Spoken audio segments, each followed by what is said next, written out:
Assalamualaikum warahmatullahi wabarakatuh. Masjid Agung Melabuh merupakan destinasi yang sangat cocok bagi kamu yang ingin berwisata religi. Jika tengah berada di Melabuh, sempatkanlah mampir ke masjid yang megah ini. Kamu bisa berkunjung jika ingin melakukan ibadah salat. Masjid ini merupakan tempat berkumpulnya masyarakat Melabuh. Yang memang merupakan tujuan dibangunnya masjid ini yaitu menjaga silaturahmi antar warga.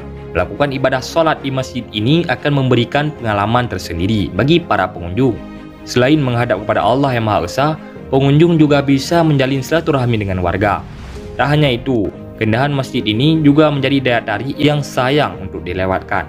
Nah rekan tua, fasilitas yang terdapat pada Masjid Agung Melabuh ini dapat dikatakan cukup lengkap. Terdapat toilet serta area parkir yang sangat luas, yang dapat menampung kendaraan para jamaah seperti mobil dan motor. Pepohonan yang ada di sekitar area parkir juga menjadi nilai tambah tersendiri, sehingga menjadikan suasana yang teduh dan rindang.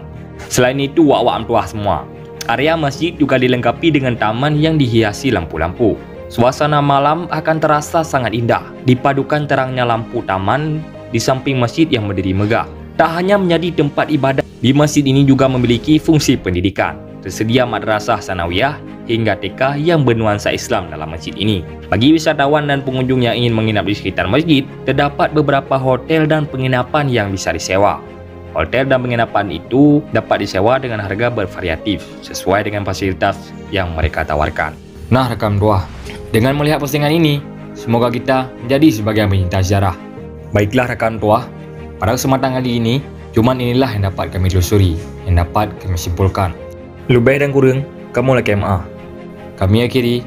Wassalamualaikum warahmatullahi wabarakatuh. Sampai jumpa di konten berikutnya.